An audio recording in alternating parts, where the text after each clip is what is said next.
No matter how you look at it, fibro is a condition and it does put you pretty sedentary, but that does not mean you're lazy. It doesn't mean that you're useless or worthless. It means your nervous system is way overloaded. It's got too much stimulus and it can't keep up. That's not your fault. That is a condition that we live with. And in order to control that illness at even a base level, you've got to build in sustainable energy sources. You've also got to reduce the cognitive load you deal with by reducing how much social interaction you do if you are one that's not very social. Only a small amount of being social if you are a sociable person, and giving yourself that leeway to go at least meet with friends. It's all about finding ways to add in positive energy without letting it take over your life. It takes a lot of practice. It takes a lot of acceptance on your part as well. And sadly, your family members and your friends. And the ones that can't handle it, well, are they actually helping you if they're constantly on you about it? They're constantly calling you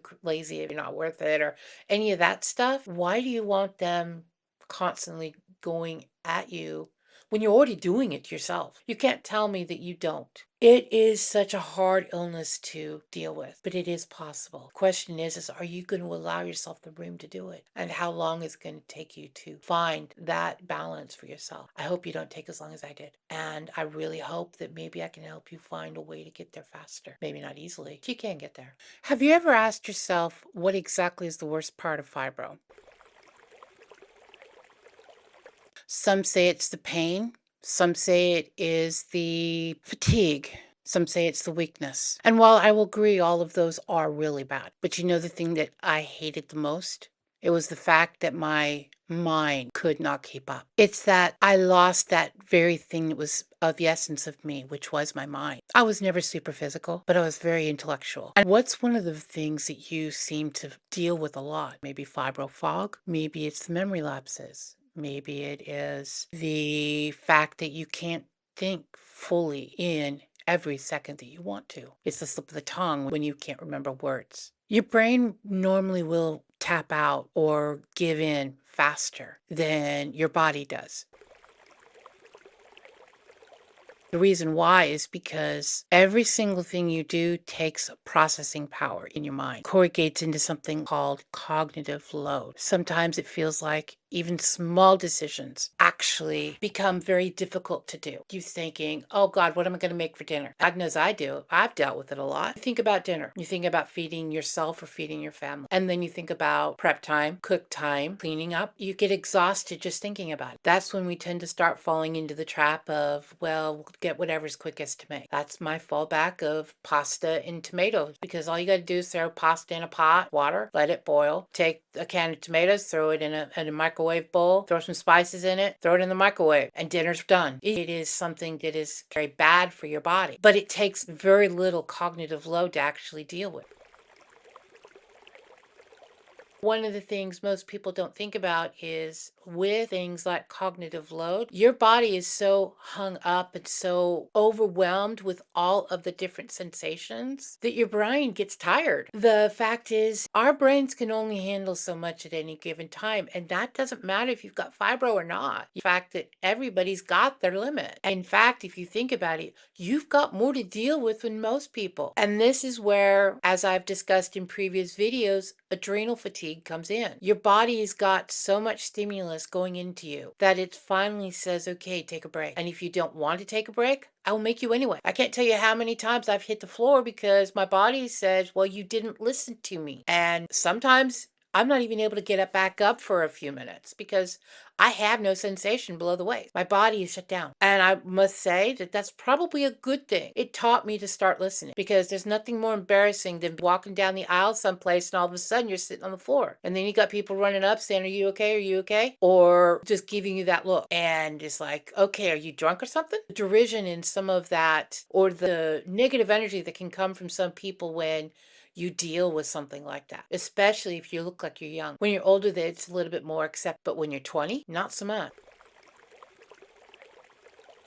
I must admit, now that I'm older, I've learned a few tricks that I deal with. And one of them is structure. And I have so many ideas of things I can talk about because I've got the lived experience that so many people really miss until they actually have to live with something like fibromyalgia. I've lived with the mental load. I've lived with the glares. I've lived with the stares. I've lived with the pain and the fatigue. And I've learned to adapt. And that's the whole reason I've even got this channel is I want to help others learn how to find their balance because it does require work. And let me tell you something, you have no choice. If you want to get to a point where you can survive and stay at a fairly tolerable level, it's not easy. It's not going to be something you can do very simply. I'm just being honest here. It takes time, it takes effort, and it takes you being willing to listen. If not to anybody else, but listen to your body.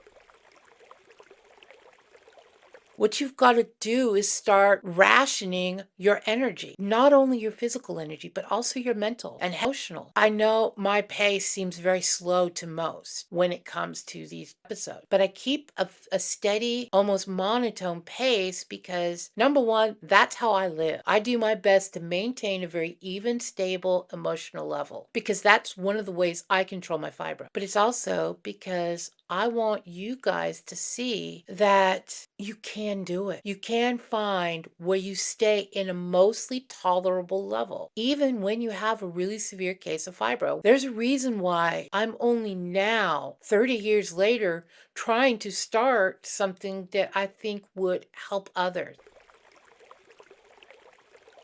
Why it took me until I was 48 years old to go back to school when I was dreaming about it before I even left the military in 96. Getting a degree for me was so important, but I always told myself, no, you do not have the right to take away scholarship from other people who can go to a full-time job. I never will. I'm well aware of that. And you know what? That's okay. Some people with fibro can work. They're able to tolerate. Me, I can't. I'm dangerous. And I have no right to put that on other people or on other companies. And it took me a long time to accept that fact, but I finally did. What I do, it's all about the planning because what you do when you plan for small goals is you give yourself, right, say like you want to plan an episode. Okay, you've got the topic, you've got the script, which I don't. I'm a freehander. There is doing the recording, there is editing, there is putting it out there. There is advertising. I do things like shorts, which are on my second channel. I do all of this stuff, but I do it in spurts. The reason I only put out a single video a week is because I give myself that full week to edit because I'm pacing myself at my own body. But there's also flexibility. One of the things I've started doing, and I set myself in 10 story blocks. I have a list of all kinds of different ideas that I have, but I can't do it that way because it wouldn't be cohesive. And even though I'm a creative person, I find comfort in the systems, in the structure, because it breaks things down. One episode I want to do is on the stages of grief. One of it is on different medications. One of it is on exercise. One of it is on food. If I try to do all of this planning in the individual basis, a channel would make no sense. And it would overly stress me out because I like being able to understand where things are going. So I won't lie, I do use AI. I use it to help me filter and I use it to help me plan and I use it to edit. Not because I'm reliant on it. I'm using it as a tool so that I wear out less and reduce the stress because stress equals pain. But the thing is I may have those structures and I may have the 10 set goal, but that doesn't mean I follow it exactly because you've got to allow for flexibility for your painful days. You have to allow for stress reduction and you've got to allow for lower cognitive load ability because when you're dealing with fibro fog, you've got to give yourself room to breathe. You've got to design your life around your fibro without giving into it. What is one small thing that helps lower your cognitive load? And that is quite hard because there's so much things that you've lost and you don't want to lose anymore. I've lost the ability to dance. So I found other ways to dance, basically in my chair.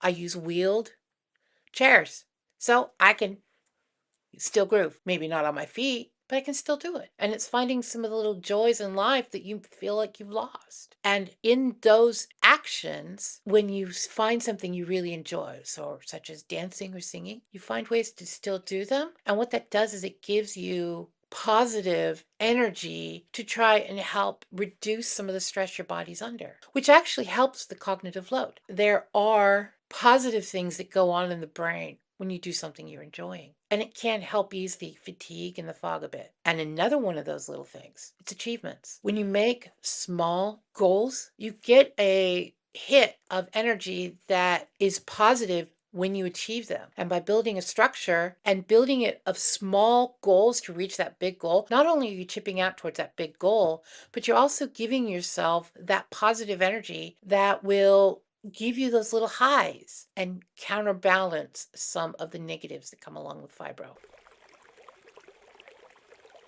So if that helps you, feel free to stick around. I know how isolating fibromyalgia can feel, so I have started a Discord where my hope is that people can come, talk, share experiences, and just feel less alone. I'll leave a link to that below. And if you'd rather reach out privately, I am including my email as well. These videos are written from my own personal experiences. They are not meant as a medical diagnosis. They're not meant as medical advice. I'm just trying to share ways that I've learned to deal with the illness from over 3 decades of experience.